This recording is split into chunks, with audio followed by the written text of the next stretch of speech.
y a mí me gustaría pues que decir, ¿no? Ya no es necesario que hablemos de la política, ya no es necesario que veamos cuáles son los antecedentes, ya no es necesario que veamos la normatividad, puesto que todos la conocemos. Me digo, a mí me gustaría decir eso, pero lamentablemente pues no, o sea, seguimos teniendo casos y bueno, parte de eso es lo que algunos casos veremos, algunos ejemplos veremos, seguimos teniendo sobre falta de sensibilidad, falta del respeto a los derechos de sobre todo los alumnos con alguna discapacidad, desconocimiento de cómo hacer cómo poder hacer un ajuste razonable en algún programa, en alguna materia, ¿sí? Y también, lamentablemente decirlo, que en algunos cursos de capacitación, pues nos interesa más de repente los puntitos o la obligatoriedad de ese curso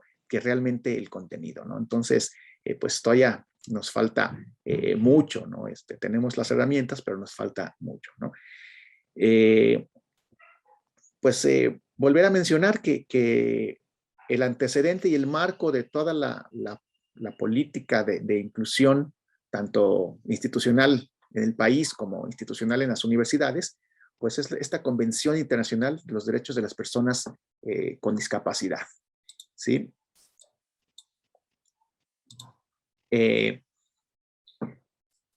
Esta convención que bueno, si hablamos un poquito de historia, fue propuesta por el gobierno mexicano a través de Gilberto Rincón Gallardo desde el año 2000, ¿sí? Y que pues en un principio no tuvo eco, ¿no? Tuvieron que pasar algunos años para que se retomara y fue hasta 2006 cuando la Asamblea General de las Naciones Unidas la aprueba, pero tiene, como pues cualquier otra normatividad, tienen que los Estados miembros firmarla por mayoría para que pueda entrar en vigor. Esto sucedió hasta 2008. Entonces, bueno, si bien se aprobó en 2006, realmente la convención entró en vigor en 2008. ¿Sí? Y en esta convención, si ustedes las buscan en internet, pues van a ver que es una serie de artículos referentes a todos los derechos de estas personas, ¿no? Y bueno, entre ellos obviamente la cuestión de educación, las cuestiones de salud, de acceso a la cultura, al entretenimiento, etcétera. ¿Sí? Entonces, tal cual como un tratado internacional, eh,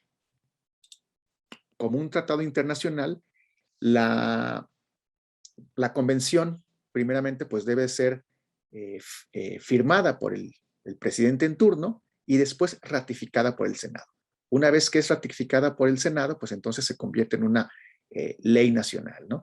Ello nos obliga a dos cosas. Una, a que pues tengamos una ley en la materia, ¿sí? De hecho, nosotros pues la tenemos, una ley general, y luego leyes estatales, y en caso en donde no haya, pues se aplica la propia convención como ley estatal, ¿no? Esta cuestión, pues, de carácter jurídico, luego a veces no se entiende, ¿no? Porque a veces en los estados en donde no hay una ley de inclusión, pues las instituciones quieren defenderse diciendo que pues ellos no tienen legislación estatal para ello, pero bueno, si tenemos una ley general o incluso, aunque tampoco tuviéramos una ley general, pues la propia convención puede aplicarse en sus términos, ¿no? Y bueno, de ella, como dijimos, se desprendió la Ley General de Inclusión para las Personas con Discapacidad. Ya había una ley en 2005, ¿sí? Había una ley en 2005, pero pues no estaba armonizada con esta convención, ¿no? Por lo tanto, en 2011, hasta 2011 se aprueba esta nueva ley general, ¿sí? Y se deroga la anterior, ¿no? Y también pues ha habido normatividad local institucional desde 2011 hasta 2021, ¿no? Porque también la ley general obliga a que las instituciones, tanto públicas como privadas, pues, y a los estados, a que armonicen sus leyes conforme a lo que diga la Convención Internacional. Entonces, como vemos, no es moda, no es que les estemos haciendo favor a las personas con discapacidad, o sea, simplemente pues es una obligación para el Estado, para las instituciones, retomar todos estos derechos y obviamente para las personas, pues ejercerlos, ¿no?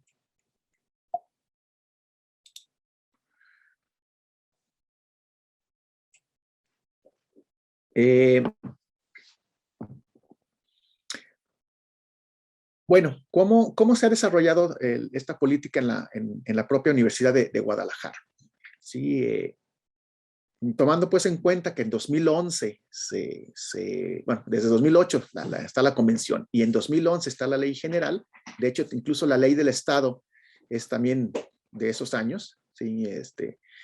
Eh, pero fue hasta 2015 cuando se crea este programa de inclusión de la Universidad de Guadalajara, ¿no?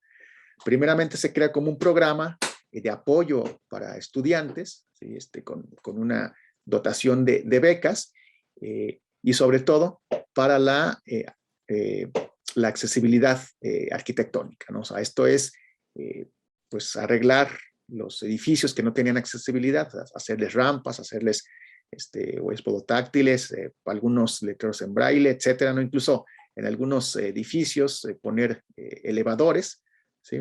O sea, para eso se creó primeramente el programa, ¿no? Con este fin, ¿no? Un año después se crea formalmente la unidad de inclusión, ¿no? Bueno, retoma el programa, pero también con un objetivo de que la inclusión sea conocida y que la sensibilidad sea extendida en toda la red universitaria, ¿no?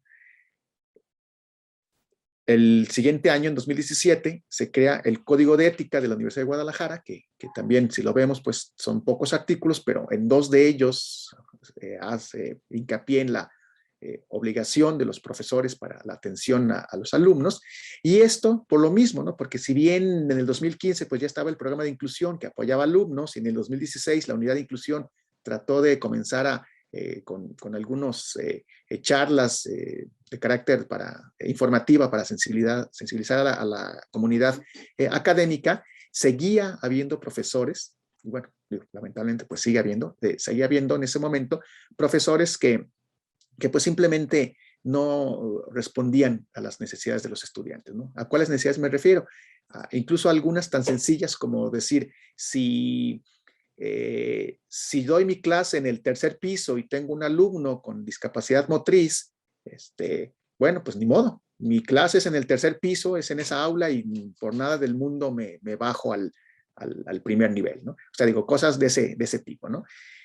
O en las adecuaciones o en el forma de dar la clase, ¿no? Que algunos en el CUCH decían, bueno, con el caso de los alumnos con discapacidad auditiva, bueno, yo necesito ver al profesor porque puedo leer los labios, y entonces si el profesor me da la espalda, pues no puedo, ¿no? Entonces también esa actitud de decirle, pues profesor, de la clase frente, o sea, no se voltee a escribir o escriba y después voltee y diga. Entonces, detallitos de ese tipo, ¿no? O detallotes, pues podemos decir, ¿no? Entonces fue como se crea este código de ética con varios otros temas, no nada más pues fue de inclusión, pero haciendo énfasis en dos de ellos, en la cuestión de la inclusión, ¿no? Entonces, bueno, ya tenemos la normativa en la universidad del programa de la unidad de inclusión, tenemos ya el código de ética y finalizamos apenas en 2018, prácticamente fue a finales de noviembre de 2018, estamos cumpliendo 3 años con esta política institucional de inclusión, donde ahora sí se menciona todo lo que debe ser la política y lo que le toca a cada centro universitario, lo que le toca a los académicos, a los administrativos, etcétera, ¿no? También esta política institucional pues la pueden consultar, es muy fácil de localizar si se meten a buscarla en internet, simplemente la buscan como Política Institucional de Inclusión Universidad de Guadalajara y aparece el dictamen oficial desde el Consejo General eh, este, universitario. Y bueno, no sé si aquí se alcance a ver, pues es el presupuesto, que son datos de la unidad de inclusión, es el presupuesto para el siguiente año, ¿sí? Para el 2022, y el programa de Universidad Incluyente va a operar con 12 millones de pesos. ¿Sí? Se supone que esos 12 millones pues son para becas, son para la accesibilidad arquitectónica, como dijimos, es también para los cursos de capacitación que tiene la unidad, es para el pago de intérpretes de lengua de seña mexicana, o sea, son para diversos programas que tiene esta unidad, pero que luego a veces los desconocemos, ¿no? O sea, no sabemos qué es lo que hay en esta unidad o qué puede hacer, ¿no? Y también de ahí cómo se supone que deben de bajar los recursos o cómo los centros universitarios podemos pedir el apoyo a esta unidad, ¿no? Ahí ahorita vamos a ver porque con la reingeniería que está viendo la universidad, como que de repente ahí nosotros mismos nos pusimos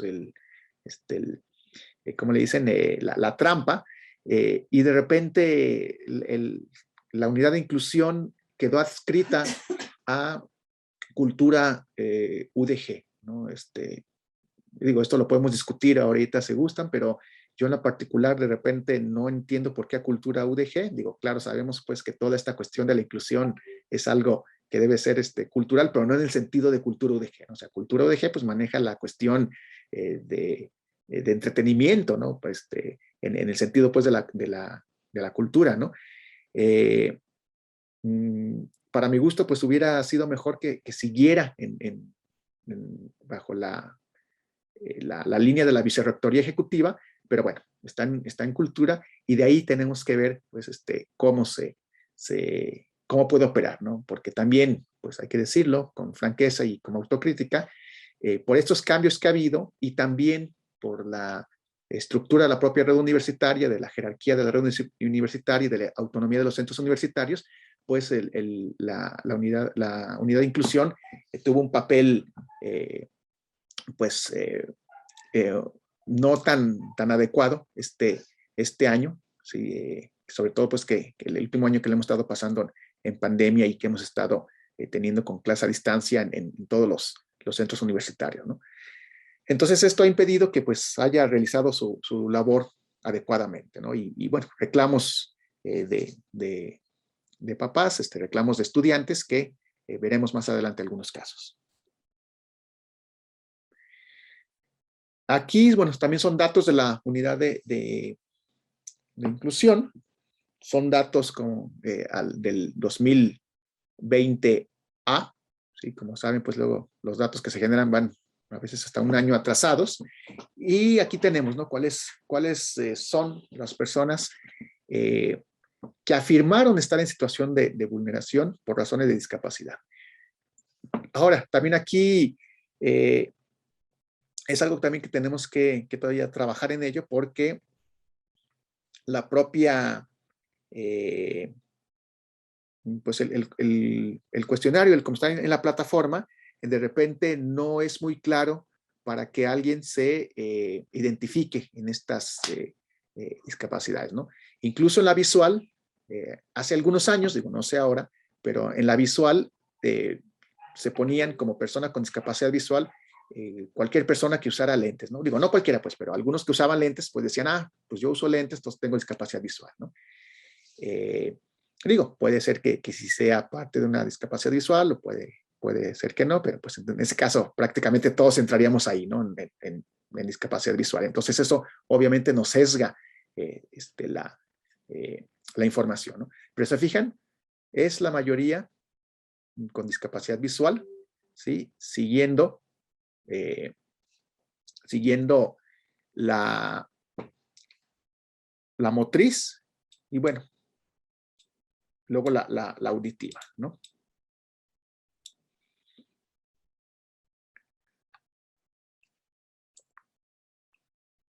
Ay, aquí ya me brinqué, perdón. Estos son los números, les digo, a un año. 3,951, si vemos que por desagregado por sistemas, en las licenciaturas 1,983, en el SUB 68 y en el sistema de educación medio superior 1,900, ¿no? Vuelvo a repetir, no es las que tengan beca o algo, no, o sea, es el número que se reportó que tienen alguna discapacidad, ¿no? El número de becas varía entre 300, 350 por semestre, pues que son los que aspiran y obviamente pues que tienen que cumplir una serie de requisitos, ¿no?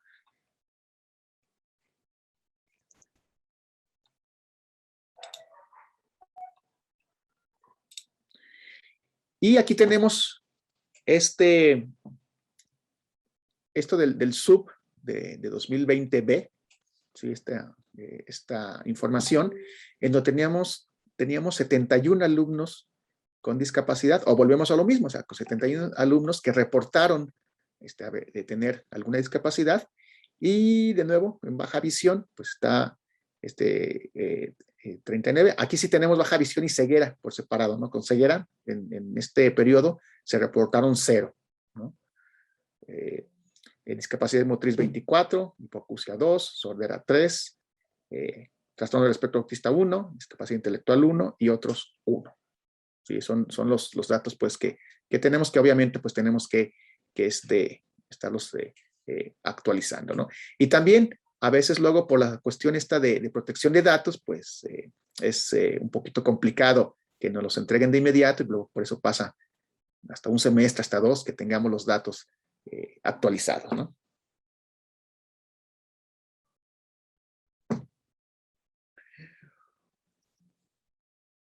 Bueno, y ahora entramos a esta cuestión de la política de inclusión, pero lo que dice la, la normatividad y la realidad, ¿no? Bueno, como dije al principio, a mí me gustaría decir que vamos bien, que vamos siempre hacia adelante, ¿no? Pero pues la verdad es que no, ¿sí? O sea, me parece que ha habido otros años en donde ha habido mucho mejor ejercicio de las acciones, ¿sí? Y otros que pues de repente tenemos un retroceso, ¿no? Ha habido un claroscuro en el cumplimiento de la normatividad, y como veremos, ¿no?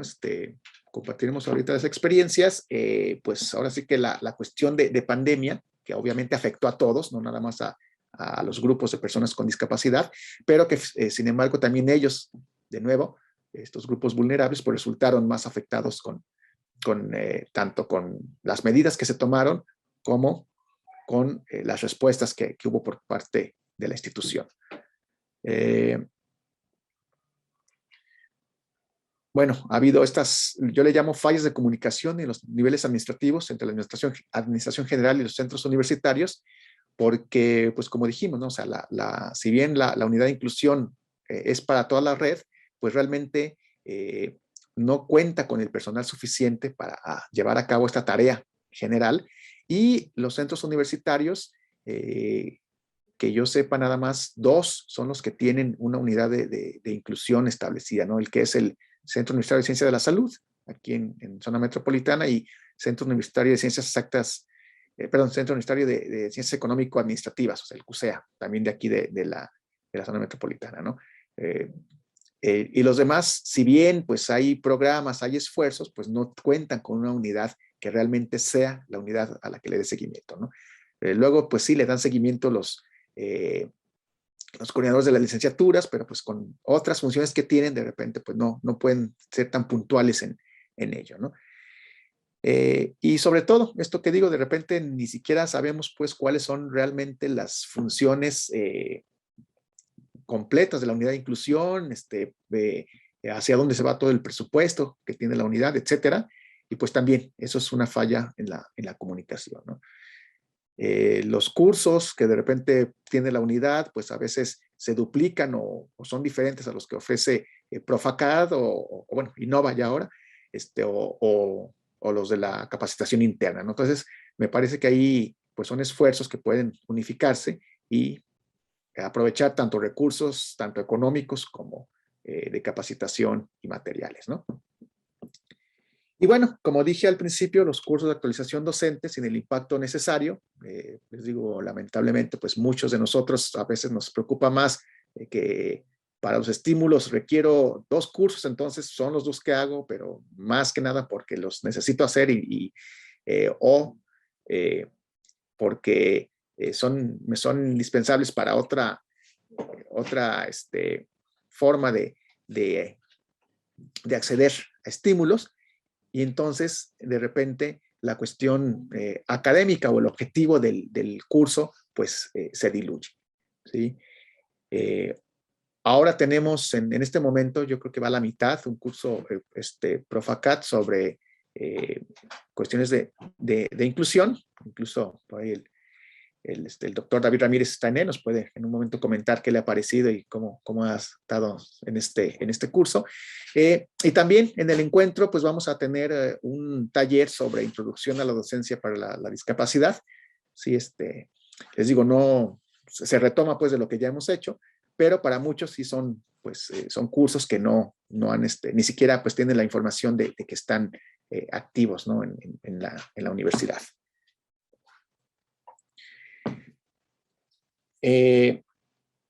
Bueno, recuerden que si de repente en este momento de la exposición hay algo en lo que quieran intervenir, con toda la confianza, no hay ningún problema. Ahora quisiera pasar precisamente a esta parte en donde la brecha digital, cómo impactó en la cuestión de sobre todo de la atención a los alumnos con alguna discapacidad, ¿no? Primeramente, pues esto que ya hemos estado mencionando, la confusión entre la digitalización y la virtualización, o sea, no nada más es un tema para discutir teóricamente, sino que sí afectó a todos, ¿no? Obviamente los que estamos en el sistema de universidad virtual, pues creo que entendemos mejor esta cuestión de la virtualización, de las competencias, de las habilidades ciberculturales, etcétera. Pero cuando inició la pandemia, se creyó que virtualizar nada más era digitalizar, ¿sí? ¿En qué sentido? En que, bueno, pues nada más escanea tus lecciones, escanea tus lecturas, súbelas a un sitio, que los alumnos la vean, que los alumnos entren a alguna plataforma de videoconferencia y ahí me echo las 3 horas de clase que nos toca presencial e igual, ¿no? E incluso por ahí algunos compañeros decían que tal cual, ¿no? O sea, el profesor quería que se encendieran las cámaras, a nivel licenciatura estoy hablando, incluso nos dijeron también por ahí un caso de posgrado, ¿no? Se encendían las cámaras tal cual y que si uno quería ir al baño tenía hasta que levantar la mano y hasta que el profesor le dijera sí puede ir al baño para poder ir al baño, ¿no? Entonces de repente esta cuestión de digitalización se creyó que era la virtualización y pues no, me parece que también ahí, claro, fue una cuestión emergente, pero que ha faltado capacitación, ¿no? El prejuicio hacia la educación virtual también, ¿no? Pues muchos primero pensaron que era pues, cosa de meses, ¿no? Cuando empezó eso en el año pasado, ¿no? Y que en pocos meses se regresaría, ¿no? Realmente se creyó literal que era cuarentena de 40 días y pues no, o sea, realmente no sucedió así, ¿no? Pero este prejuicio me refiero también a que pues siempre se creyó que la educación virtual era algo pues nada más accesorio, que nada más era el buzón para que subiera las tareas y que el profesor las revisara, e incluso lo que siempre digo, ¿no? Estos memes que ya salían antes de la pandemia, ¿no? Y que se hicieron más populares durante la pandemia, en donde metían alguna imagen de algún edificio medio chueco y decían, ahí está el ingeniero que estudió de manera virtual, ¿no? Y claro, digo, tratando de señalar que realmente lo virtual no daba competencias para los trabajos, ¿no? Y bueno, después pues, nos tuvimos que volcar a la virtualización y estamos en este proceso, ¿no? La falta de apoyo a los posgrados de investigación, pues también ha sido un problema, ¿sí? Desde antes de la pandemia, ¿sí? Para el CONACYT, los posgrados de investigación virtuales pues no valen, no están acreditados, ¿no? Sí los posgrados de profesionalización, y también será cosa de que exijamos ahora un estudio, un análisis, pues, de qué pasó con todos estos posgrados que prácticamente fue una generación, ¿no? Si estamos hablando de los posgrados de 2 años que iban empezando en el año pasado y que pues prácticamente van a culminar de manera virtual, ¿no? Entonces, me parece que creo que es una buena oportunidad para decir, pues ahí está un ejemplo y tuvimos que salir adelante, posgrados de investigación de manera virtual, ¿no? Las imposiciones administrativas, que bueno, de esto creo que saben todos ustedes que están en sistemas virtuales, ¿no? Que a veces quieren medirnos con parámetros presenciales, ¿no? La imposición administrativa, ¿sí? Y bueno, esto es muy importante, ¿no? La falta de una adecuada capacitación docente y estudiantil, ¿no? Porque, bueno, también esta teoría que ya lleva tiempo desmitificándose, pero que ahora lo vimos con más claridad, sobre el nativo digital, ¿sí? En donde se decía, bueno, es que el joven, por ser joven, pues es nativo digital y él entiende perfectamente a la tecnología y los que ya no somos de esa generación, pues nos cuesta trabajo, ¿no? No, pues vimos que ahora fue al revés, ¿no? Los profesores con la necesidad de entrar a esta cuestión virtual, pues tuvieron que capacitarse, ¿sí? Y los estudiantes que se supone que son muy diestros en ello, pues vimos que incluso muchos tuvieron problemas para navegar en la propia página del módulo, ¿no? Por ejemplo, ¿sí? Y de nuevo los memes, ¿no? Ponían algunos, ¿no? La imagen del profesor antes de la pandemia que incluso decía, me ayudan a conectar el proyector porque no sé de dónde se prende y todo ello, ¿no? Y ya después de eso, pues ya el profesor diciendo, bueno, quiero la actividad, que la suban a tal plataforma y lo voy a revisar con estos parámetros y todo ello, ¿no? Entonces digo, muestra pues de que esto que es más teórico, del nativo digital, pues ya se ha ido diluyendo, ¿no? Finalmente, el concepto que ahora se ha manejado es de aprendices digitales, porque ahí sí, o sea, es la necesidad que tengamos de la tecnología y del contexto en el que estemos, en donde precisamente, pues, la hacemos propia la tecnología, no la apropiamos, ¿no? O sea, nos apropiamos de habilidades culturales, de autogestión y obviamente del acompañamiento virtual, ¿no?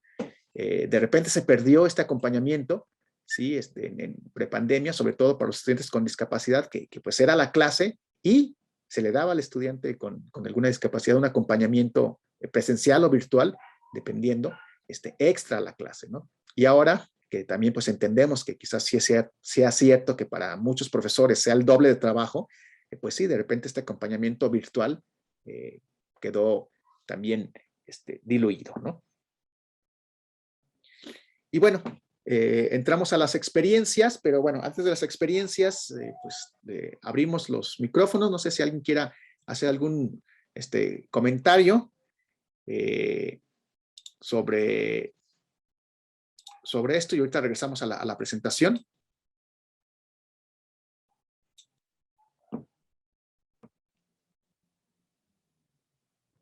¿Sí? A ver, con confianza.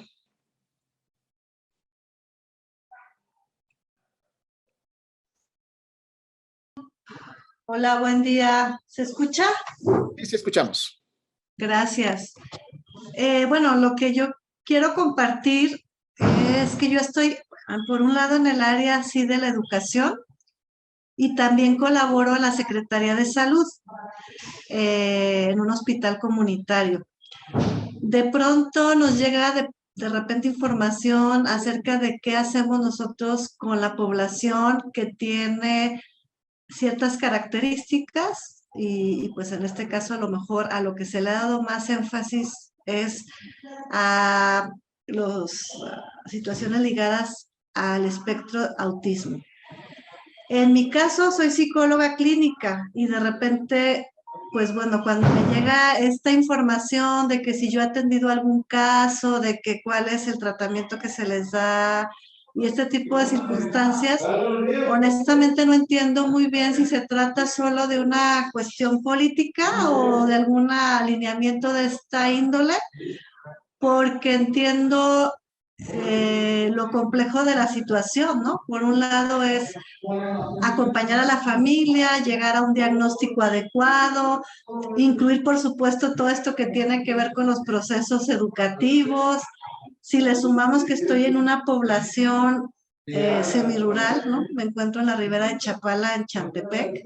Entonces hay una serie de situaciones que me hacen entender a mí que no es algo que de pronto ya diagnostiqué y que voy a hacer, pues, ¿no? De hecho, prácticamente es un hospital, pues sí, podríamos decir, no ya de tan reciente creación, pero ya voy a cumplir el año que entra 7 años aquí y fui de la plantilla que inauguró el hospital. Entonces, les podría compartir que en toda esta trayectoria, pues no me ha tocado acompañar desde el diagnóstico inicial hacia ver qué se ha hecho con el usuario y la familia, sino que ya me han llegado usuarios que ya tienen a lo mejor una trayectoria educativa. Recuerdo el caso de dos concretamente, que ya están en un bachillerato y que están ya eligiendo. Voy a emparejar la puerta porque no sé si se oye mucho ruido externo.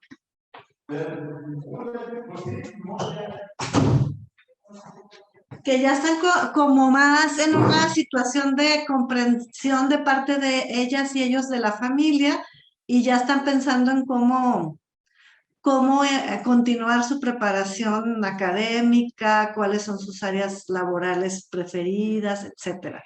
No sé si me di a entender, ¿no? Que yo de pronto sí me pierdo en que me llegan las encuestas y tú has atendido usuarios del espectro autista y cómo le has hecho, ¿no? Y de pronto digo, no es, o sea, mi comentario va en función a todo lo que implica involucrarnos en estos procesos y no solo desde el área educativa, ¿no? Sino también desde el sector salud y desde otras, pues sí, instancias que creo que nos competen. Sí, muchas gracias, Madeleine. Pues me parece que hay adelantando pues a la parte de la respuesta, creo que este trabajo multidisciplinario es muy importante. En un momento pues te comento algunas opciones, pues sobre todo que exigiéndole o pidiéndole pues a la unidad de inclusión que haga su trabajo para el acceso de los jóvenes tanto a educación media superior como a superior, pues si se trata de la Universidad de Guadalajara, pero le doy la palabra a la maestra Marlene Guiana para que comente parte también de esto que tú señalaste. Sí, hola, buenos días a todas, a todos. Gracias. Pues fíjate, Madeleine, que justamente tocas un tema que cruza varios aspectos realmente importantes y preocupantes que como señalas, a veces no hay, o en la mayoría de las veces más bien, no hay este seguimiento en la trayectoria educativa de los estudiantes. O sea, desde que reciben el diagnóstico, que debiera ser en los primeros años de vida, un diagnóstico correcto, un diagnóstico bien elaborado con todos los elementos que seguramente tú conoces como psicóloga, y que en el caso de la discapacidad de tipo psicosocial, pues tiene un grado de complejidad, ¿verdad?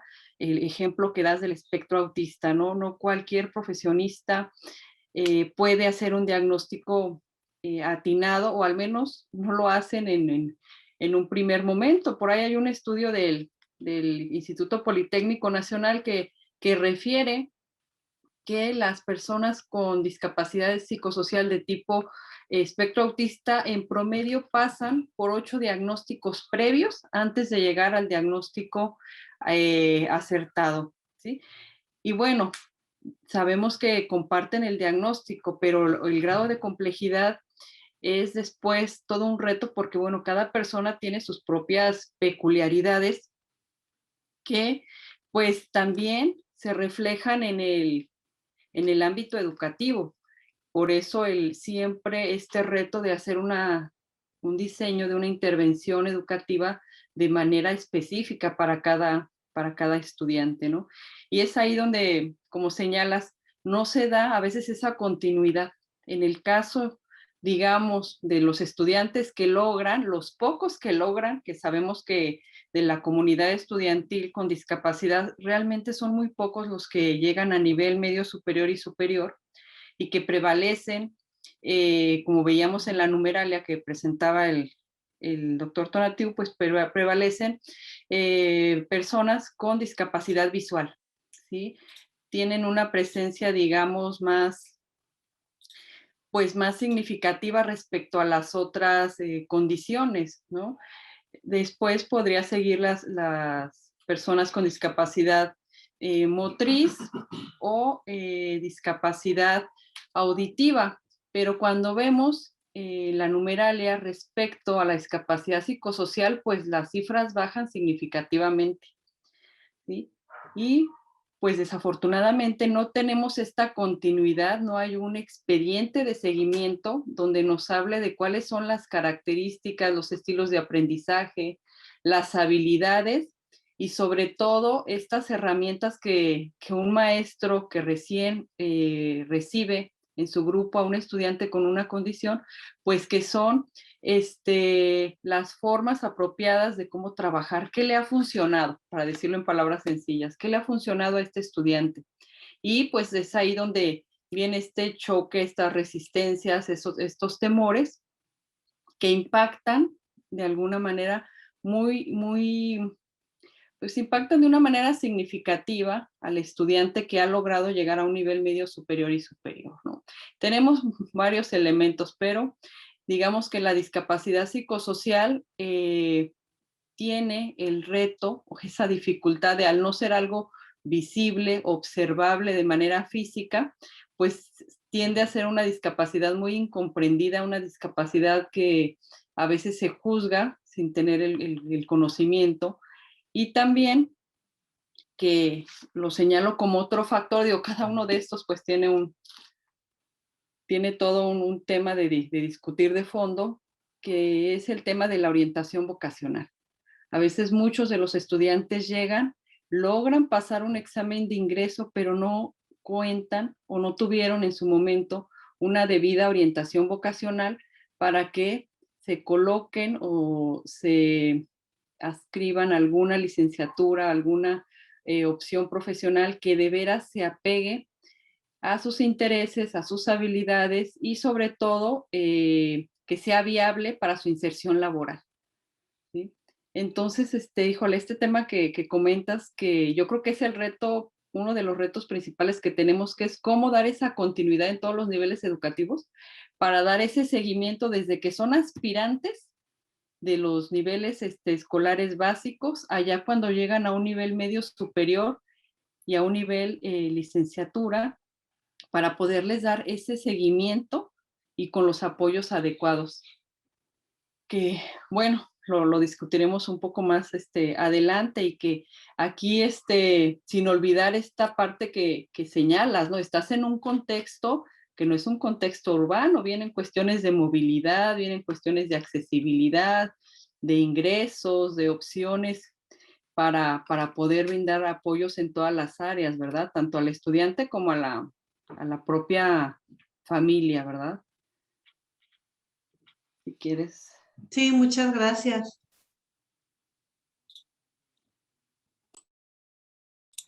Sí, muchas gracias. Bueno, incluso antes de continuar, quisiera ver si Paola Trujillo ya es integrante de Iluminemos de Azul de allá de la ciudad de Chihuahua. Y bueno, nosotros siempre hemos puesto a Chihuahua como ejemplo, tanto en su normatividad, en particular pues sobre la legislación en autismo, porque es de las leyes que yo considero más avanzadas del país, y también por el tipo de derechos que otorga y por los asientos que le da a la sociedad civil en la participación para la construcción de las políticas públicas, ¿no? Digo, no sé pues si realmente esté funcionando así o no, pero al menos en la legislación así está. Y no sé, Paola, me gustaría pues que nos comentaras en pues también en este tema, cómo ha ayudado pues tanto la legislación y el trabajo que ustedes hacen allá a este tema pues de la inclusión de los alumnos, sobre todo a nivel superior. No sé si nos puedes comentar tantito de eso, Paola. Hola, hola, buenos días, qué gusto verlos, qué gusto escucharlos y siempre les aprendo. Tuvimos el gusto de tenerlos a ambos acá en Chihuahua y pues un gustazo. En la experiencia que se tiene con todo lo que se ha estado promoviendo en cuanto a política pública, hasta ahorita lo que más se ha avanzado es en la visibilización. Porque hace 5 años que empezamos con ese trabajo acá, pues como que hablábamos del tema y nadie sabía de qué se trataba, ni cómo podíamos abordarlo, ni cuáles eran los ajustes razonables que se tenían que realizar en torno al tema de la inclusión del autismo, ¿no? Ahorita, pues ya se escucha del tema, ya se sabe, estamos como en otra etapa, en otro proceso. Sin embargo, esto continúa, ¿no? Creo que ahora lo que falta es aplicarlo, ¿sí? O sea, bueno, ya conozco, ya sé, ya estoy sensibilizado, tengo que hacer los ajustes en todos los niveles. Me explico, porque creo que todavía existe esa resistencia y de que se cree, pues que es muy difícil, ¿no? O sea, se van como que a lo macro sin fijarse que los cambios empiezan en lo micro. Pero pues vamos muy bien, vamos avanzando y creo que ahora que hubo cambio de administración, pues es otro reto donde hay que retomar con las personas, con los nuevos funcionarios, el camino avanzado. Aquí en Chihuahua contamos con la Comisión Intersecretarial de Autismo, la cual se retoma por primera vez en esta nueva administración el próximo lunes. Entonces, pues va a ser plantear todo esto y que cada secretaría baje la información a todas las direcciones. Hasta aquí mi reporte, Tonatio. Qué gusto escucharlos y ya sabes que siempre a la orden. Muchas gracias, Paola, ¿no?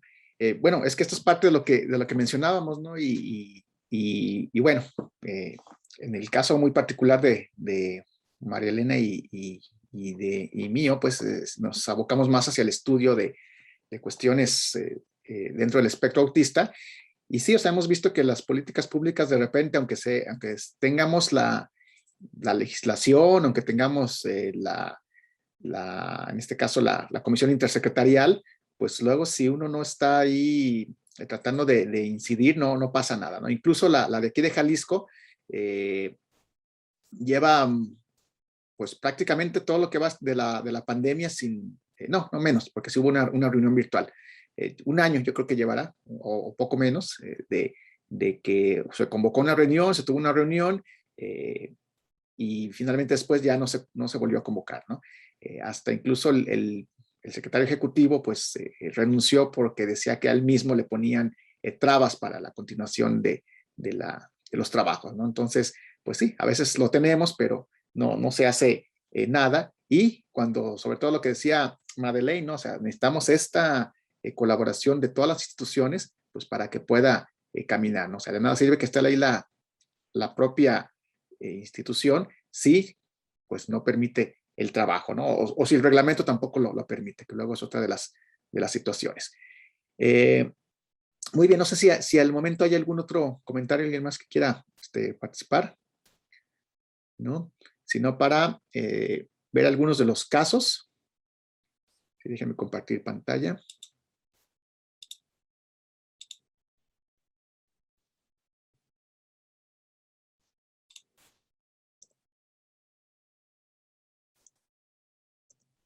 Y aquí escribimos.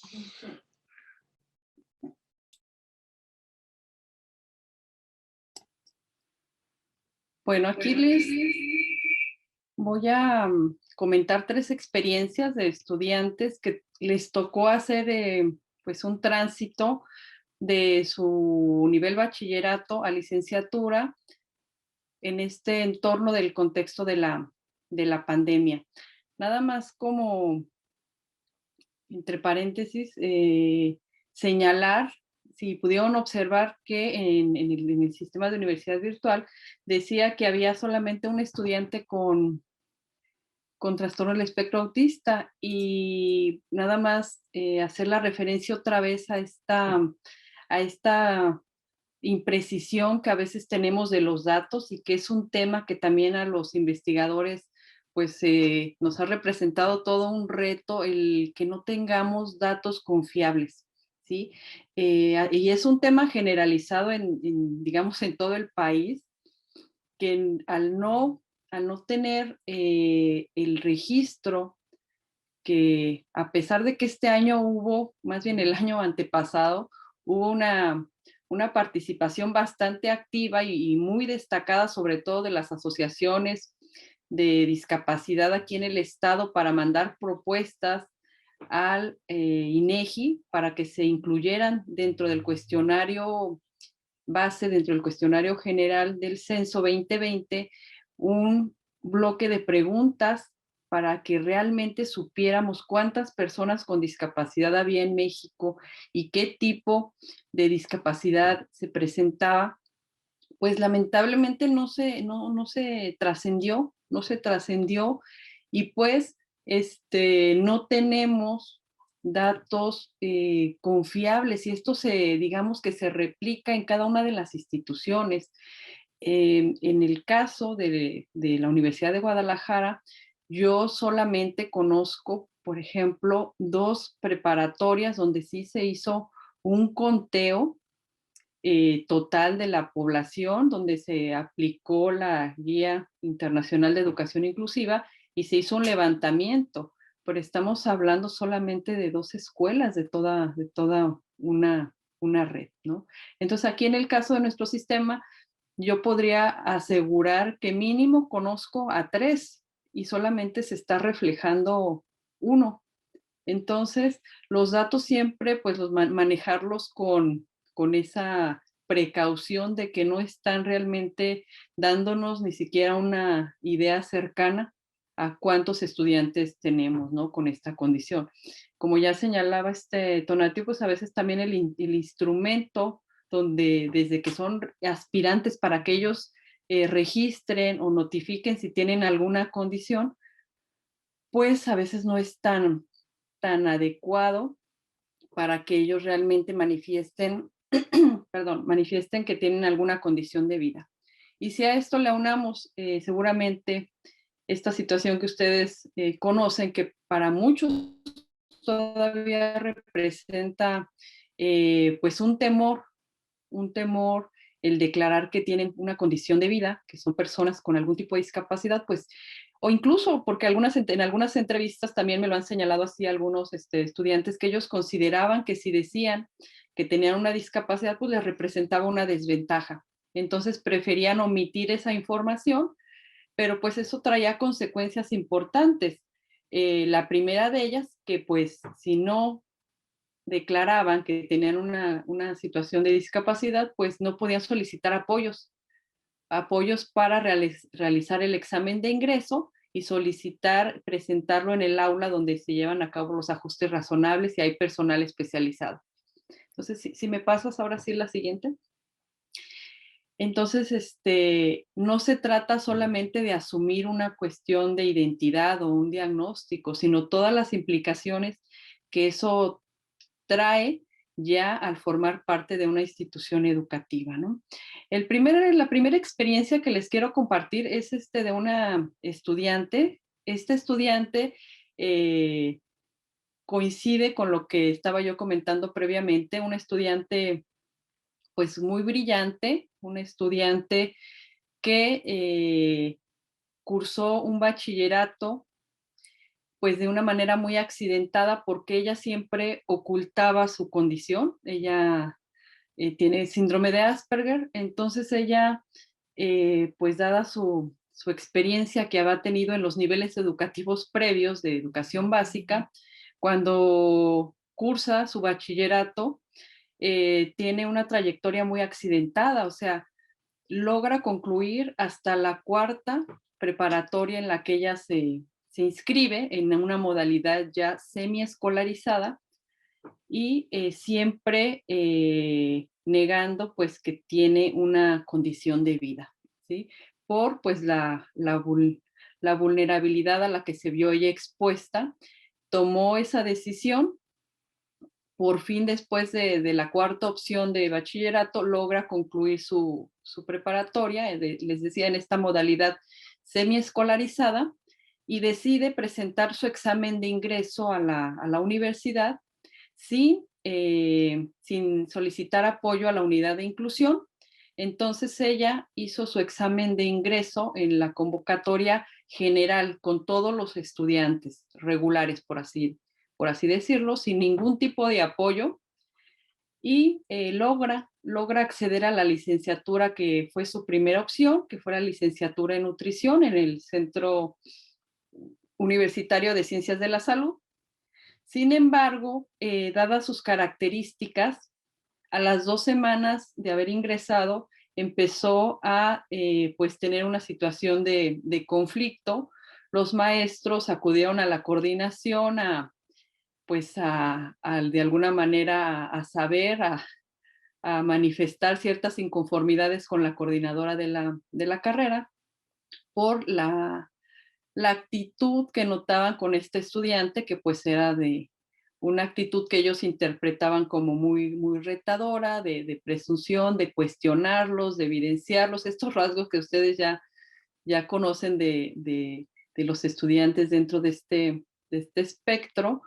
Y fíjense aquí algo fue muy interesante porque el Centro Universitario de Ciencias de la Salud sí cuenta con su propia unidad de inclusión. Entonces, a la coordinadora, al ser notificada de esta situación por parte de los maestros, se comunica a la unidad de inclusión del Centro Universitario y se logra un diálogo con la estudiante, nos entrevistamos con ella, hacemos pues un programa para brindarle los apoyos necesarios, pero sí fue toda una labor de convencimiento desde pues tratar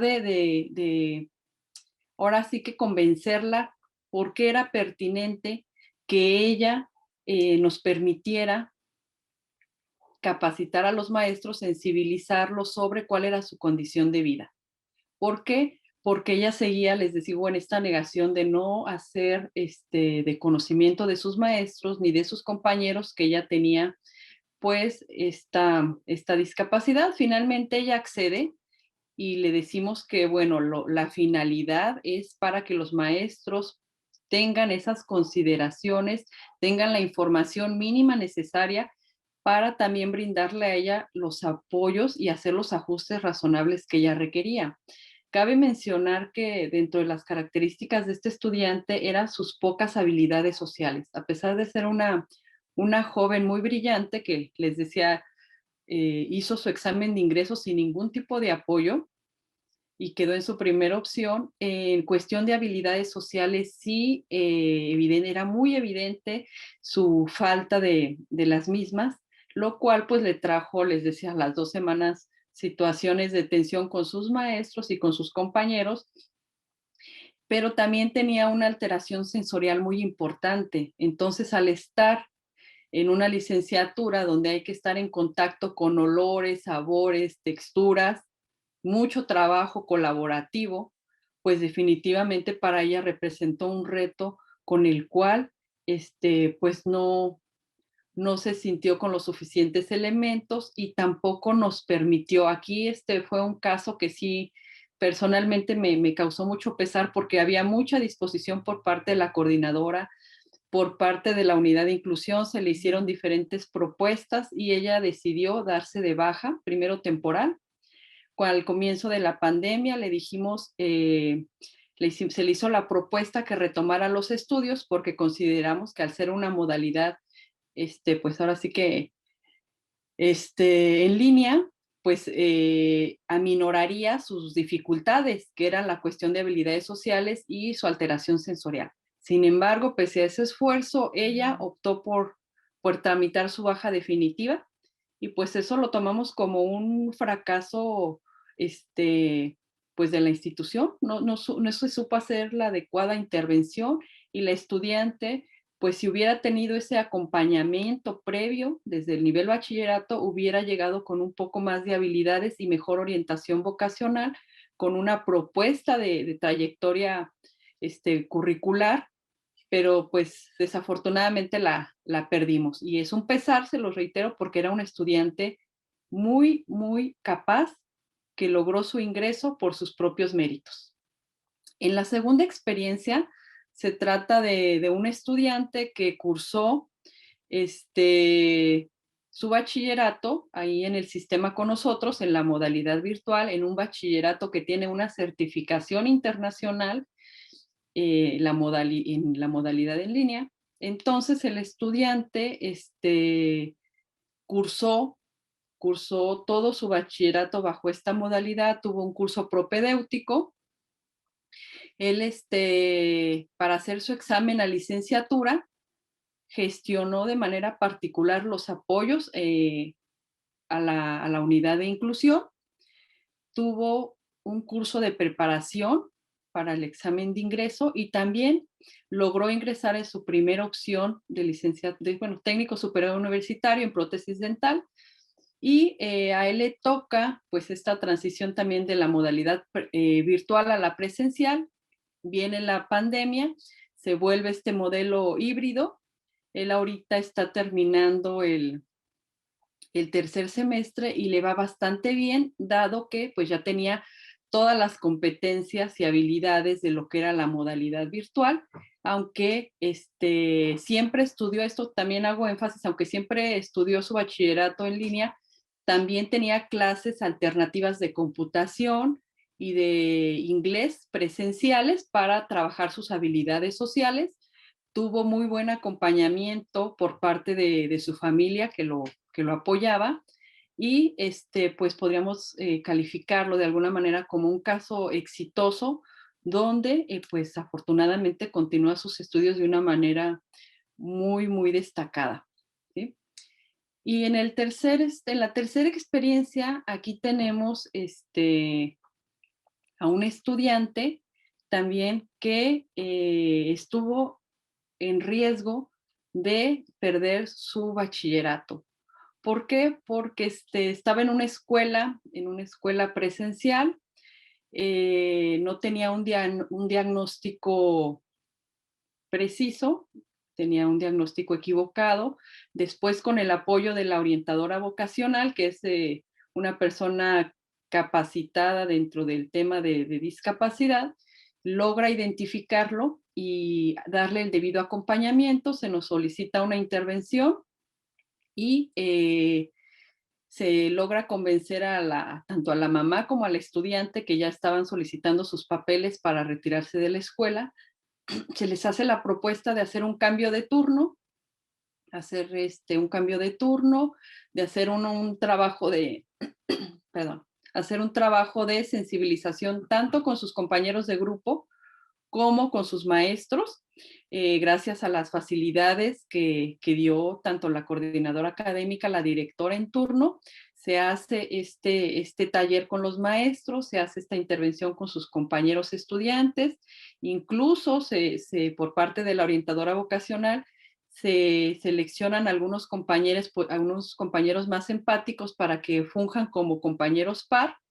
Y este estudiante, que también un estudiante muy brillante, pero con también dificultades en el área de habilidades sociales, logra ahora sí que enderezar el barco. Su trayectoria educativa y su desempeño es muy, muy destacado.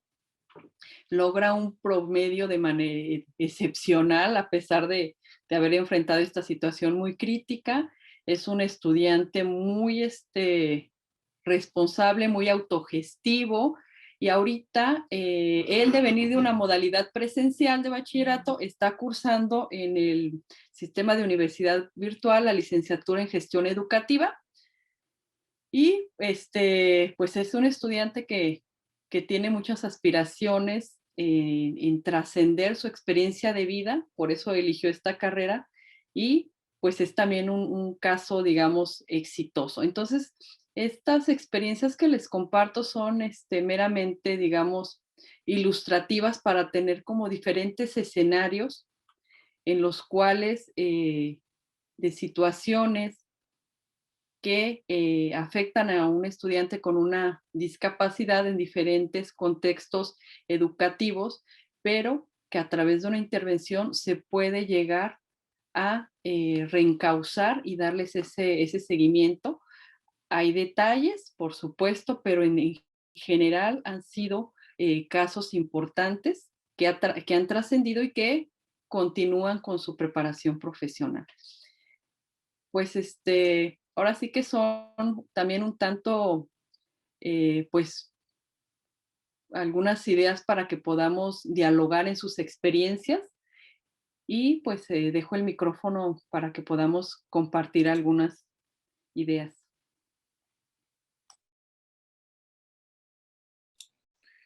Muy bien, pues no sé quién nos quiera compartir algunos casos, pues digo, aquí la idea era un poco compartir los avances, los retos, los tropiezos, las opacidades que, bueno, como institución hemos tenido en la Universidad de Guadalajara, pero también para hacer este comparativo, estas propuestas, ¿no? De cómo se trabaja en algunos otros lugares o las experiencias que se ha tenido, ¿no? Vuelvo a repetir, pues, como tanto Marilena como yo nos enfocamos más a espectro autista, pues muchos de los ejemplos son de esta área, ¿no? Sin embargo, pues la experiencia que ustedes tengan con otras discapacidades, pues también enriquece este seminario, ¿no?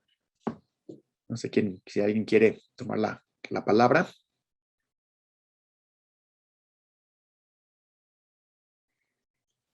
O dudas, cualquier duda, comentario. No sé, Marina, si les quieras comentar un poco sobre el caso de Pablo y de Andrés, mientras que quiero buscar una lámina para que vean pues el contenido del taller que vamos a dar ahora en el encuentro. Entonces, no sé si mientras les quieras comentar eso. Bueno, les decía, estos son como 3 casos, pero realmente, pues, nos ha tocado dar algún acompañamiento a diferentes estudiantes. Como decía Paola, pues el reto no se acaba. Primero es dar a conocer la condición, dar a conocer que existen estudiantes y que tienen derechos. Después, pues viene el reto para nosotros como docentes en buscar los cómo, porque a veces tenemos la voluntad, a veces se tiene pues ya el conocimiento que es parte de nuestro trabajo, que tenemos un compromiso profesional, pero a veces no se tienen las herramientas, ¿no? Y tenemos que buscar los cómo. Y los cómo para los estudiantes con todas las condiciones, ¿no? Pero algo que nos ha servido también mucho de experiencia, pues es dialogar con los diferentes estudiantes, con sus familias. Hay otras experiencias, ahorita puse, no podía poner todas las experiencias, pero tenemos unas experiencias muy interesantes que igual ahorita les podemos compartir en el chat o en algunos links. Tenemos 2 estudiantes, fíjense, 2 estudiantes de medicina, algunos de ustedes ya los conocen, que pues con unos diagnósticos que a veces los doctores, los médicos dan como pronósticos, estudiantes con una condición dentro del espectro autista, con dislexia, disgrafia, epilepsia, una serie de cuestiones de salud. Y actualmente ambos son hermanos, ambos estudian medicina y son de los primeros promedios, o sea, son estudiantes muy brillantes, son estudiantes que sí lograron hacer su solicitud para hacer el examen de ingreso con los apoyos de la unidad de inclusión, que evidentemente pues han ido mejorando y pues tenemos que, pese a todos estos retos, pues han logrado ir avanzando en su carrera. A ver, tenía aquí una pregunta en el chat.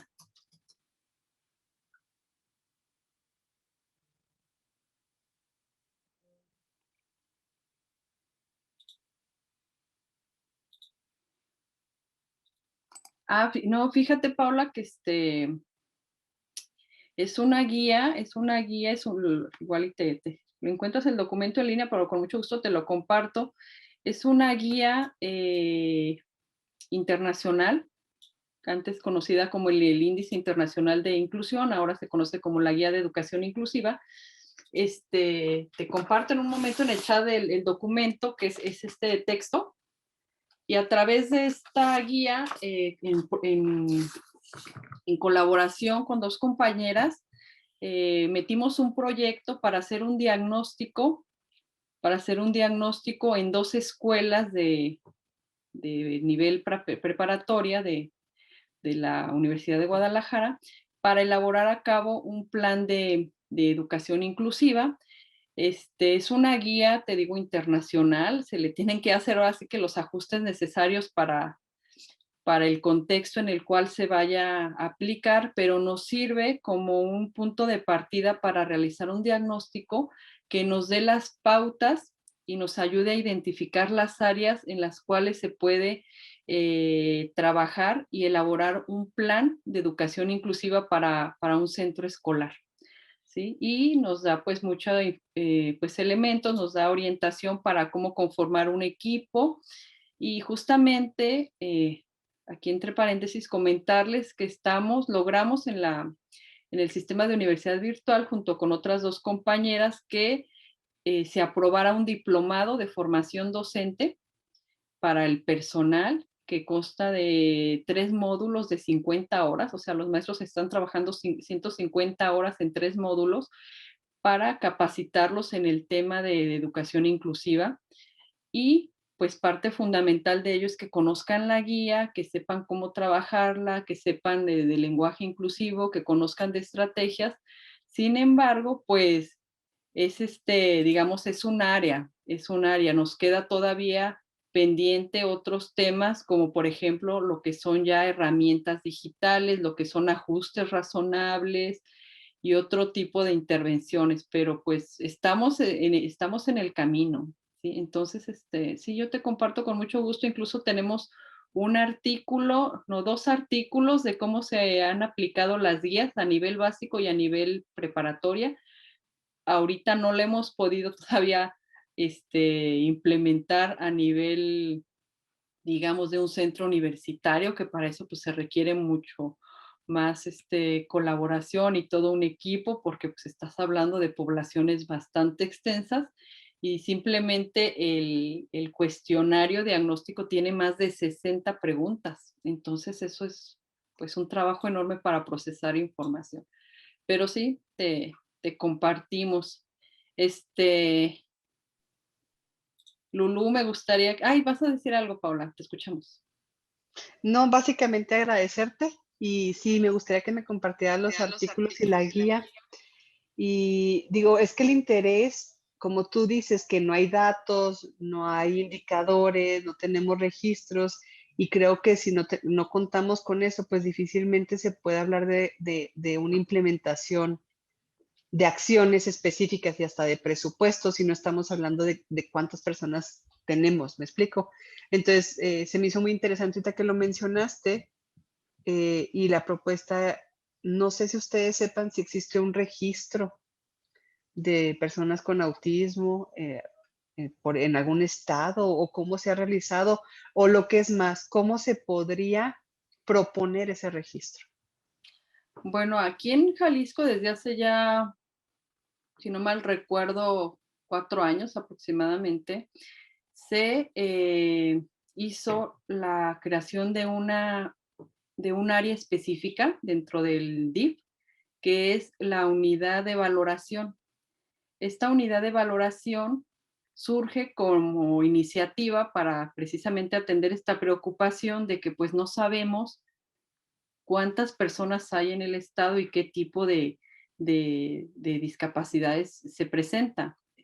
Entonces se crea esta unidad de valoración para emitir los certificados de discapacidad, ¿sí? Que bueno, tú sabes, también fue un tema muy polémico, pero bueno, desde hace ya, te digo, aproximadamente 4 años, si no me equivoco, está funcionando la unidad. Sin embargo, pues es una unidad para todo el estado. Entonces, pues evidentemente se generó también una alta demanda que rápidamente la sobrepasó, porque pues con este tema de los apoyos, de los programas de apoyo social, con las cuestiones de becas, con incluso que se empezó a solicitar para en las escuelas, en la misma universidad, se les pedía el certificado de discapacidad o algún otro comprobante de institución pública que avalara su condición. Entonces, pues la unidad sí ha estado, digamos, haciendo este registro porque es la que emite las constancias, que es a través de este documento que es el certificado de discapacidad y las credenciales.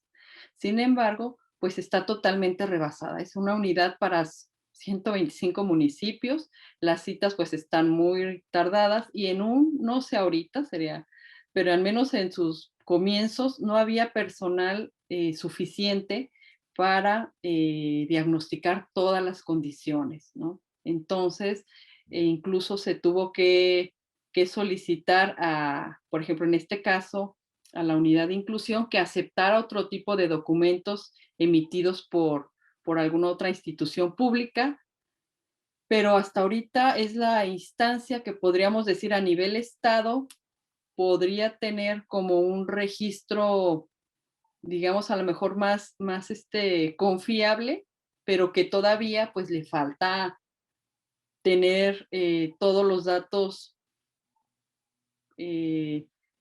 para que sea más representativo, pero evidentemente pues la gente que está acudiendo ahí es gente de la zona metropolitana, ¿no? Entonces, pues es un tema que vamos a estar rezagado, yo creo, todavía por un tiempo. Hay por ahí iniciativas de hacer conteos, de hacer un conteo así como lo tuvieron las personas con cáncer o personas con otro tipo de condiciones, pero no han prosperado.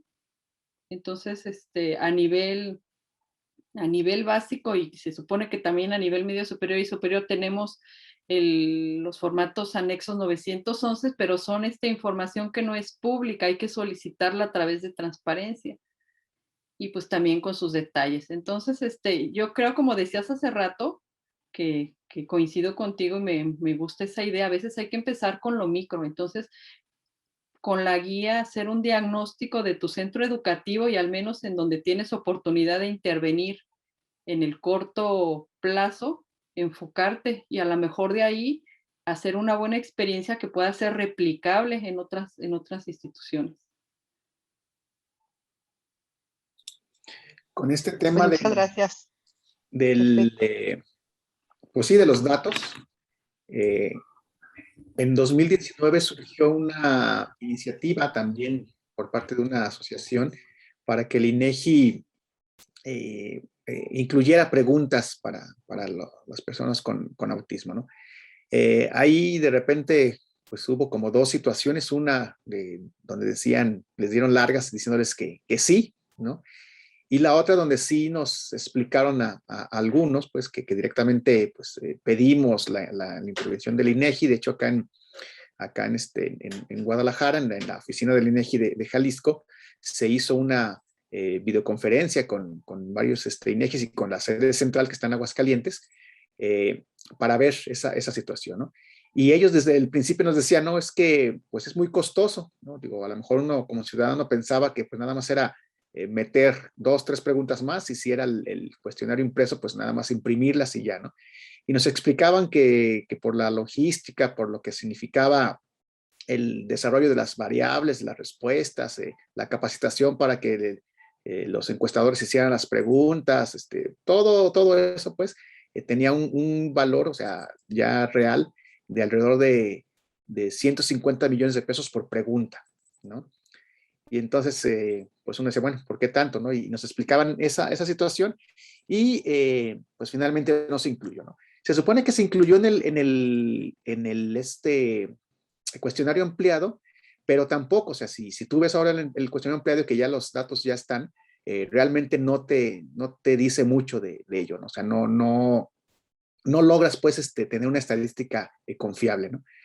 Entonces, pues sí, o sea, seguimos con esa situación. También hablar de un conteo estatal, pues significa recursos que pues a lo mejor el Estado o no quiere o no tiene.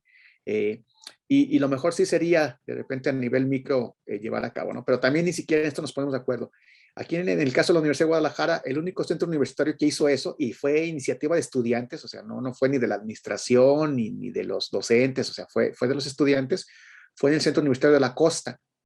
O sea, ellos se reunieron pues, en un colectivo y directamente, salón por salón, llegaron a preguntar si había algún estudiante con discapacidad, qué discapacidad, qué necesidad. Y yo digo, ese trabajo lo hicieron ellos, pero digo, de salón por salón, en ambos turnos de ese centro universitario, que pues obviamente, digo, no sé ahorita cuál sea la población del Centro Universitario de la Costa, de algunos, no sé, 5,000 alumnos, 7,000, no sé cuál sea su población, pero fue un trabajo de alumnos, ¿no?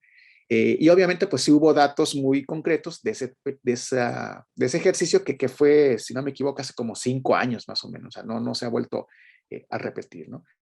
Entonces, pues sí, a lo mejor uno diría, pues es fácil si aquí de la unidad de inclusión dice, a ver, al principio del año, a mediados del año, a finales del año, me llevo un grupo y me tomo un mes para recorrer toda la red universitaria de Jalisco, que son 6 centros metropolitanos y 12 centros estatales, para hacer ese conteo de uno por uno, ¿no? Pero bueno, a veces la administración pues tiene otras ideas y este tipo de propuestas no hacen eco, ¿no? Eso en cuanto a los números y en cuanto a la situación del conteo, que como dicen bien, pues mientras que ellos se excusan, el gobierno se excusa con que no sabe cuántos son y por lo tanto no puede otorgar recursos, pero pues tampoco hace el conteo o la estadística para llegar a ello, ¿no? No sé Pues si hay hay que algún promover, comentario. Tonatiu, hay Sí, que Paula. promoverlo. Ahí hay que continuar presionando para eso. Muchas gracias a ambos por sus respuestas.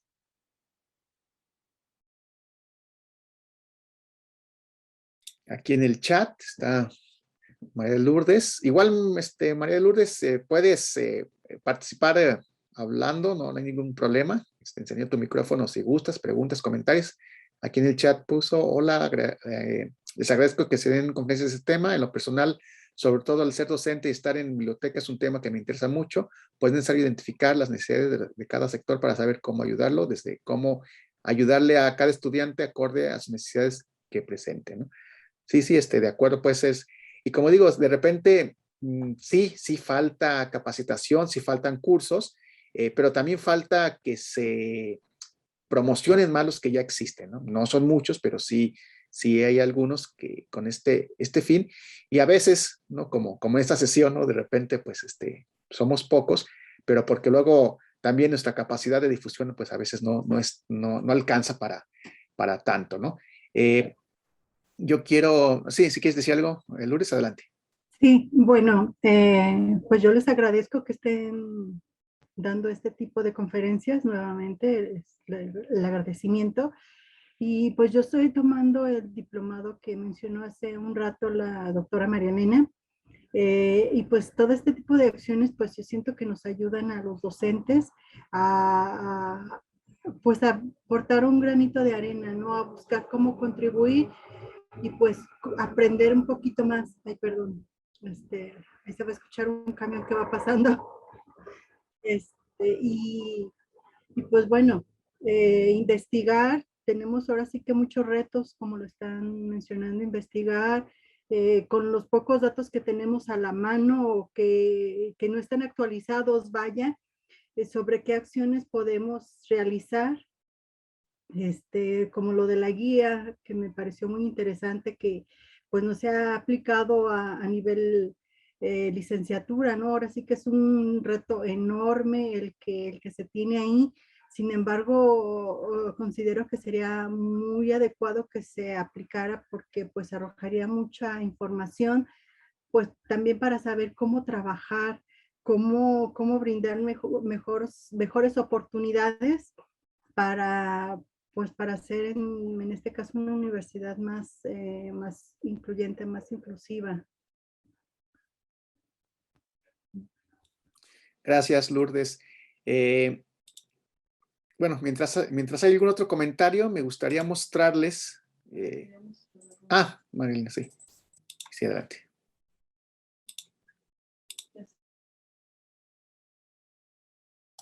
Les quería mostrar esta tabla de estas reuniones que comentaba Donatiu que hubo con el INEGI a petición del movimiento de asociaciones de personas con discapacidad acá en el estado. Y fíjense qué destacada fue la participación este año previo al censo 2020. Se recibieron en INEGI 647 formatos de propuestas para que en el cuestionario del censo del año pasado se incluyera el tema de la identificación y el conteo de las personas con discapacidad. Entonces fue una participación realmente muy significativa, histórica, diría yo, de las asociaciones de personas en pro de las personas con discapacidad. Y pues destaca significativamente las propuestas que surgieron de aquí del estado de Jalisco, que fueron 73, ¿sí? 73 propuestas se recibieron en el INEGI del estado. Estoy hablando de todo el estado. Después seguía Ciudad de México con 54 iniciativas que enviaron a la sede de INEGI. Y de ahí, bueno, ustedes observan, siguió Tamaulipas, Guerrero, a ver, Paula, ¿dónde está Chihuahua? Mira, acá está, no, acá está Solo 3. 4. Entonces, bueno, son indicadores que son significativos porque nos están hablando de cómo se están moviendo las asociaciones. Yo me pregunto si todos los estados, porque hay estados que no aparecen, ¿verdad? Si todos los estados hubieran mandado, digamos, una iniciativa por asociación, pues estas cifras se hubieran disparado y la presión y la voz de las personas que nos interesa que se visibilicen los datos para poder tomar acciones, como bien señalaba la maestra Lourdes, o sea, es nuestro punto de partida, tener la información lo más confiable posible, la información lo más actual y lo más certera para poder diseñar esas propuestas de intervención a nivel institucional en las áreas de salud, en las áreas de educación, en las áreas de infraestructura, ¿sí? Entonces, nada más quería darles como este panorama de cómo esta gráfica nos habla de la participación, de la iniciativa, y que si bien en el fondo es un tema de recursos, los recursos se van a ajustar en la medida que haya esta visibilización y más participación y presión por parte de la población con discapacidad y las personas interesadas, que pues deberíamos ser todos, ¿verdad? No nada más los familiares o las personas con alguna condición. O sea, ahí destaca, miren, hasta una propuesta de Estados Unidos, pero ciudades importantes como Puebla, solamente una, Durango una, Morelos una, Tabasco, o sea, decíamos la ley de atención y protección a personas con condición del espectro autista, pues la de Chihuahua es de las mejores, por no decir la mejor del país. Pero en cuanto a participación, pues habría que trabajar más esa área, ¿no? Oaxaca, municipios tan grandes, con tantas necesidades, los municipios de estos estados del sur-sureste, que tuvieron baja participación. Sin embargo, sabemos que la necesidad de las personas con discapacidad, pues en estos estados, pues son mucho mayores, ¿verdad? Por las cuestiones geográficas, por las cuestiones de accesibilidad a servicios, pues básicos, ¿no? Pues nada más es lo que les quería compartir. Son temas muy propicios para la discusión y la reflexión, porque bueno, ya se nos pasó el 2020, pero pues bueno, ahora si no se pudo aquí, habrá que apostarle al 2030, ¿no? Pues ya, digo, ya nos van a agarrar más experimentados, ya nos van a agarrar ahora sí más preparados, pues vamos apostándole, pues no se pudo en el 2020, pues vamos pensándole en el 2030 o en un conteo intermedio, algo tendrá que avanzarse. Y dice Lulú por acá, y la falta de propuestas no puede ser porque no supieron que se podían mandar. También es cierto. Aquí en Jalisco podría yo decir que lo que favoreció es que existe este movimiento asociativo que es promovido por personas muy comprometidas y que se han dado a la tarea de mantener comunicación con las asociaciones, que son pequeñas organizaciones, a veces ni siquiera con registro dentro de los municipios del estado, que son 125, y estas asociaciones independientes son las que han tratado de mantenerlas informadas, mantenerlas pues en contacto y en comunicación. También por ahí les podemos compartir un libro que surgió de este movimiento con las asociaciones, y ha favorecido también que en la Dirección de Atención a Personas con Discapacidad del Estado han llegado personas comprometidas. Y como decía Paola también hace un momento, a veces las nuevas administraciones pues son un reto también, volver a llegar a acercarse, a negociar, a coincidir, a buscar formas de colaborar. Entonces, podría yo decir que aquí otro factor que favoreció que hubiera esa buena participación de las asociaciones civiles es que los titulares de las áreas de, bueno, ahorita ya el desaparecido Consejo Estatal de las Personas con Discapacidad, que ahora es una dirección, ha estado a cargo de personas que sí son empáticas, que tienen la preparación y la afinidad de interés de trabajar por las personas con discapacidad. Pero evidentemente estoy totalmente de acuerdo con lo que dice la maestra Lourdes. Hay muchas personas, muchas asociaciones que ni siquiera saben, es más, muchos profesionistas, ¿verdad? Que no saben que el INEGI saca esta convocatoria para que se puedan hacer sugerencias y propuestas. Y que pues también ya vimos, ¿verdad? Que se hicieron, pero pues también no trascendieron. Entonces, pues dice uno a veces de qué se trata, nada más como de hacer como que sí te escucho, como que sí me doy cuenta de que me estás mostrando que hay una necesidad, pero voy a decirte no hay los recursos suficientes para llevarlo a cabo. Pues así está el contexto y pues, seguimos en la lucha.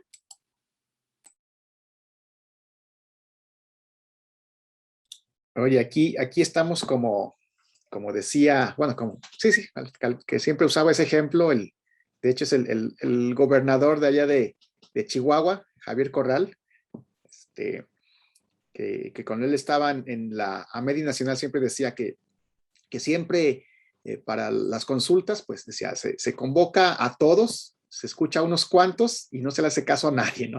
Es lo que siempre decía Javier, pues como en el caso de que pues muchas veces eran como para legitimar los ejercicios y que finalmente no nos hacían caso, ¿no? Pero bueno, creo que como se decía, pues la cuestión es seguir intentando, ¿no? Seguir pues picando la piedra, ¿no? Y sobre todo esto de la comunicación también es cierto, ¿no? A veces sí están las convocatorias, a veces sí, pues sobre todo, les decía yo, con esta normatividad que ya se tiene de inclusión, que no es ni favor, no es ni ocurrencia de los directivos o de los funcionarios, sino que pues son obligaciones, pero a veces lo que hacen es sacan la convocatoria y simplemente pues no se le da la difusión necesaria y pues pasa eso, ¿no? De la poca participación. En este caso quiero yo presentarles nada más para que vean, porque pues digo, hasta tampoco, ahora sí que nosotros pusimos la atención necesaria, pero ya se llevó a cabo el examen de admisión para la Universidad de Guadalajara.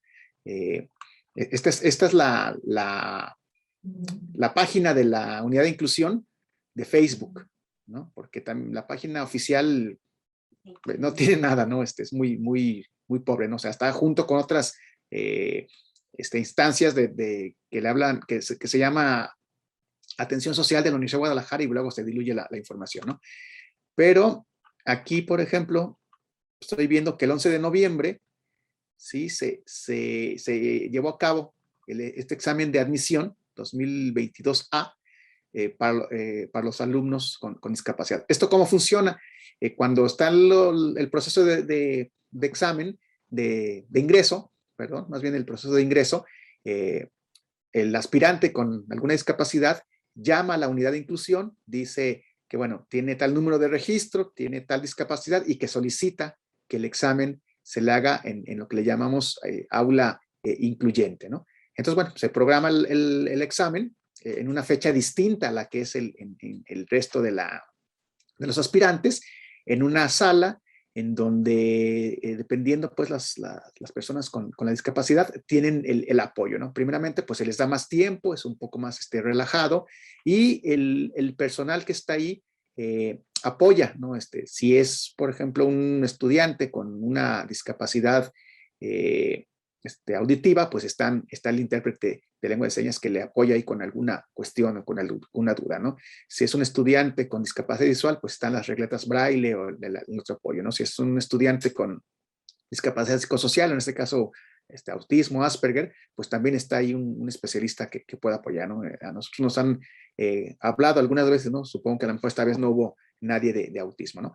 Pero se fijan, dice aquí, 9 aspirantes, sí, con discapacidad, sí, 4 con visual, 2 psicosocial, o sea, sí hubo psicosocial, 2 sorderas y una motriz, ¿no? Pero estamos hablando de 9 aspirantes de alrededor de 30,000 que aspiran a las diferentes bachilleratos y licenciaturas de la Universidad de Guadalajara, ¿no? O sea, 9 de 30,000, ¿sí? Entonces, quiere decir que pues ahí falta todavía mayor difusión, ¿no? En este programa, ¿no? Que toda la población de Guadalajara, o sea, de la zona metropolitana y del estado, pues sepa que está esta unidad y que desde el proceso de aspirantes puede apoyarlo, ¿no? Aquí, por ejemplo, vemos, pues el que está aquí sentado de gris, es el que está contestando el examen, y enfrente, pues la persona que de alguna manera, el intérprete que pues está apoyando en alguna duda, en algún comentario que se hace, ¿no? Aquí pues una persona con discapacidad motriz, ¿sí? Y bueno, vemos pues una persona con discapacidad visual, que ahí están leyendo las preguntas de los cuestionarios, ¿sí? Y bueno, la atención que se les otorga, ¿no? Como digo, sí, pues con bondades esta aula, pero todavía pues muy subutilizada. No vuelvo a decir un número de 9,000, como para alrededor de entre 30 y 35,000 aspirantes son los que tiene la Universidad de Guadalajara cada semestre, ¿no? Entonces, pues sí, es una cifra muy baja la que se tiene ahí, ¿no? Les digo, a lo mejor está aquí en la página de Facebook de la Unidad de Inclusión, hay muchas más convocatorias, eventos, todo eso que en la propia página oficial, ¿no? Entonces, pues también a lo mejor ahí pueden estarle dando, ¿no? Aquí, por ejemplo, vemos una imagen de Neida Rendón. Ella cursó la licenciatura en Gestión Cultural, ahí con nosotros, con el sistema de universidad virtual, ella con sordoceguera, ¿no? Y sin embargo fue la promedio más alta de su generación, e incluso pues ahora está trabajando ahí en la biblioteca. Esa es la biblioteca del sistema de universidad virtual, con apoyo a ella, ¿no? No sé si quieres comentar, Marilena, que tú sabes más de lo que hace Eneida.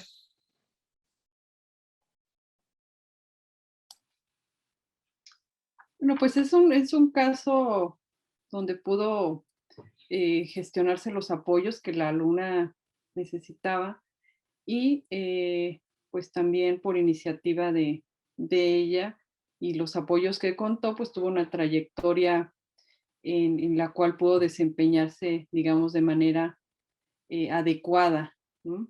Lo cual no sucede siempre en todos los casos.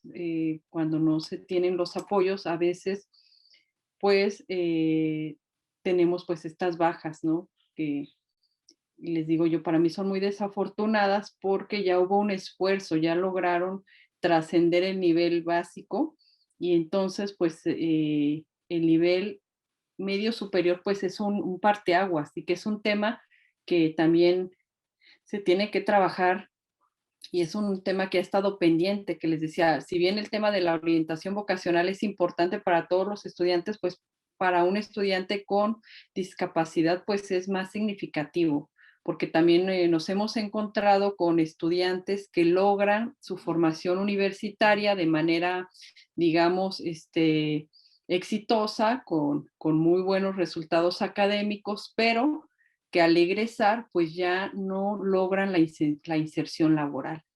Y tenemos casos, por ejemplo, en medicina, estudiantes dentro del espectro autista que logran terminar la carrera de medicina, pero después por falta de habilidades sociales o algunas cuestiones sensoriales no pueden ejercer, ¿sí?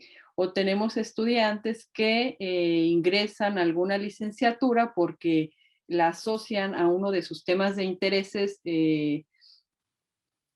particulares, pero hay otras materias de su mapa curricular que no les gustan, que tienen muchas resistencias y muchas dificultades para cursarlas, y pues se quedan con carreras truncas o debiendo materias, ¿sí?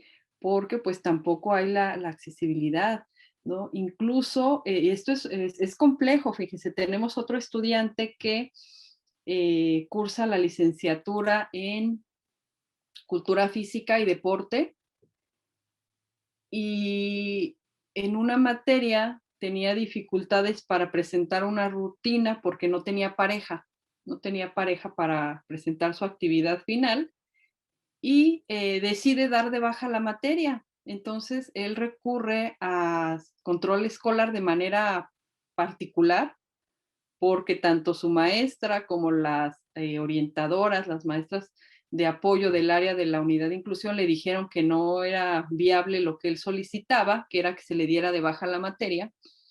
Él lo tomó como, pues, como una decisión personal y él por su cuenta se dirigió a control escolar.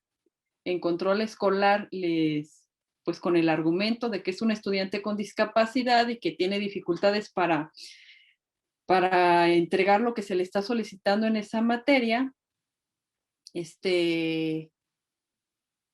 ahora sí que solicita de manera inapropiada, porque ya estaba fuera de los tiempos administrativos, porque no era la vía, lo hizo pese a la sugerencia que se le dio en la unidad de inclusión de que no lo hiciera, porque incluso se quedaba con el menos créditos de los permitidos para estar inscrito en el semestre, pero el personal del área administrativa de control escolar, al no estar informado y no estar capacitado, pues el estudiante les argumentó que era un estudiante con discapacidad, tiene el síndrome de Asperger, y le dieron de baja la materia. Entonces ahorita está en un problema administrativo, porque no cumple los créditos suficientes para estar inscrito y también está en riesgo su beca, ¿sí?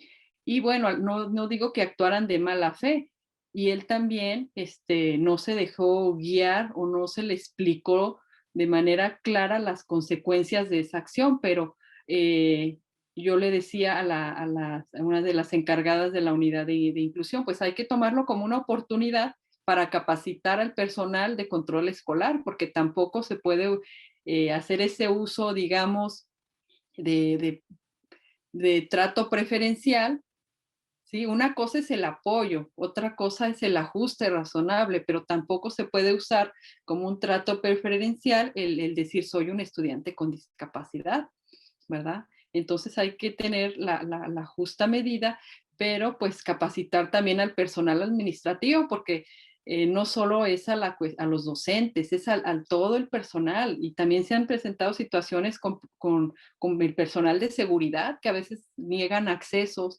con personal de ventanillas que sí los han maltratado, pero es por una cuestión de la información, la sensibilización, que por eso tan importante llevar a cabo un diagnóstico y un plan de educación inclusiva que incluye a todas las áreas, no nada más al estudiante o no nada más al docente.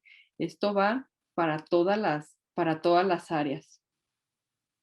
Pues yo estos últimos minutos sí me gustaría, ahora sí que escucharlas a ustedes a través del chat, a través de, del micrófono, como gusten, para que podamos dar como un último comentario.